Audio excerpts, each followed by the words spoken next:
Josh wants to know, would you like to see COD go back to console? No. No, no, no. I don't. Uh Listen, man, I don't play competitive COD anymore. And I'm not impacted as much by all the cheating that happens on PC. Now, when I was playing MW3 rank play, it almost felt pointless to play the game other than the sheer enjoyment with the boys of playing a new Call of Duty in the ranked. I was really into it.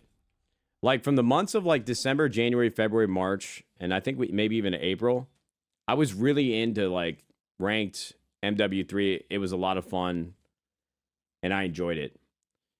There was a big part of me though that would have frustration and resentment towards the game though while I was playing, because not only like did we deal with stream snipers and like search and destroy, but I was also on like 60 70 ping.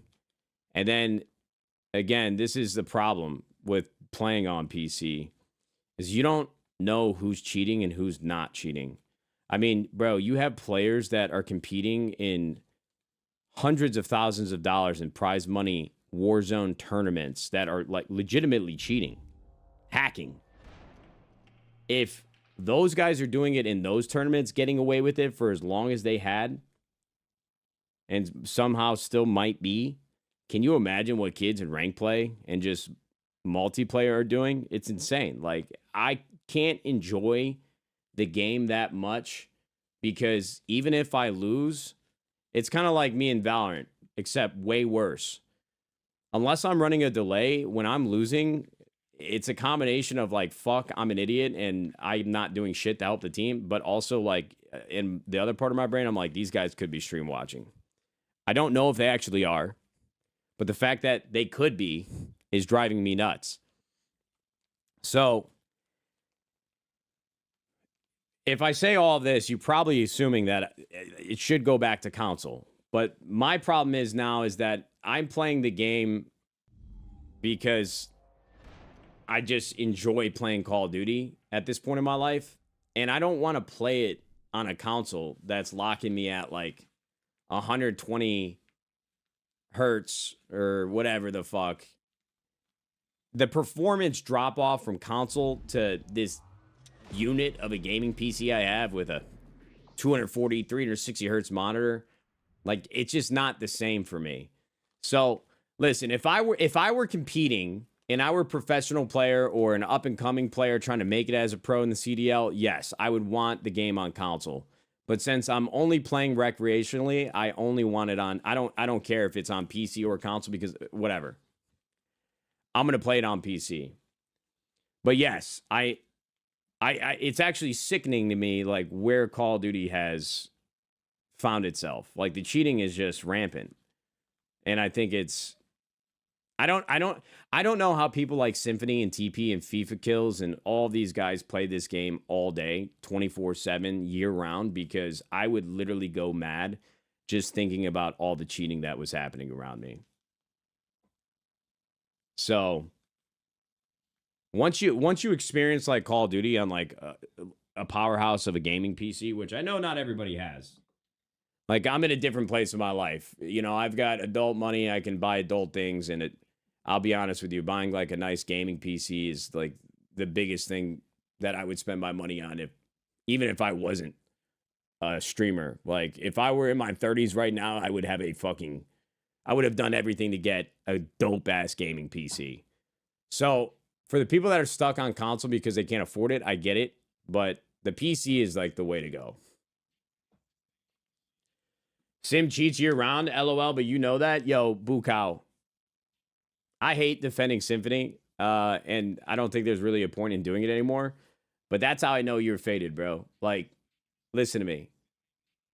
I would go on record, a lie detector test, put my hand on the Bible under oath.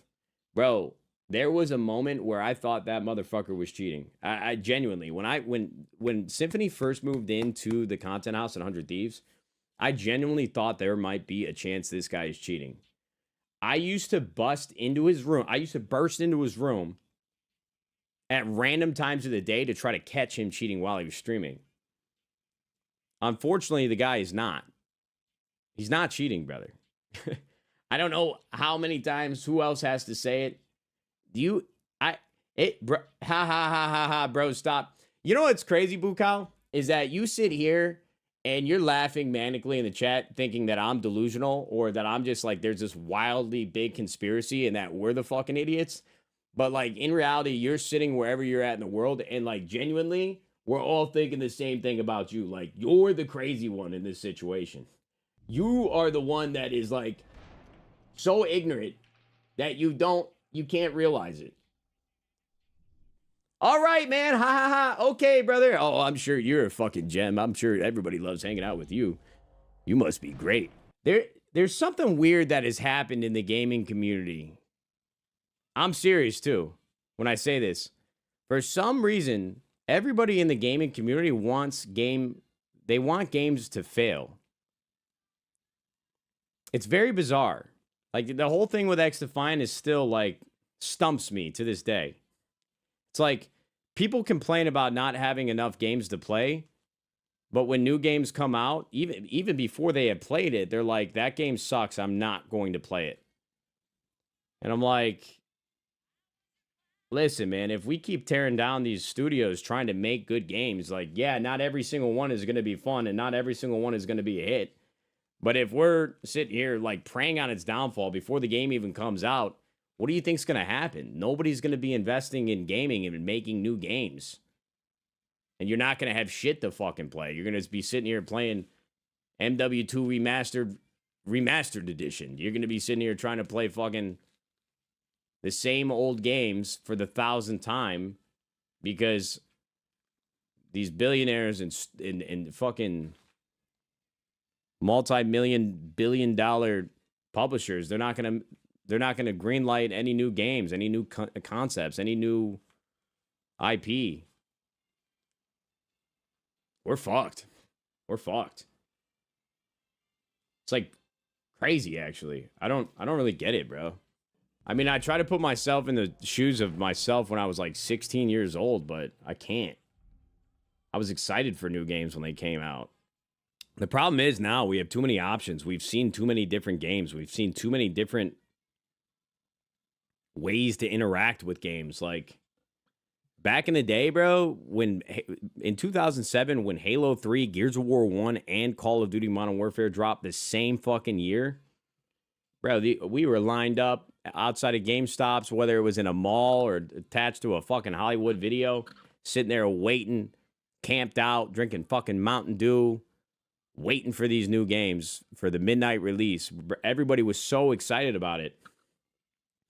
Now when new games come out, we're fucking sitting around a goddamn fire witch artifact, like doing a satanic ritual for the game to fail miserably. I don't really get it. Like, wouldn't you look forward to new games coming out and new opportunities to play something different? I don't know. I don't really understand.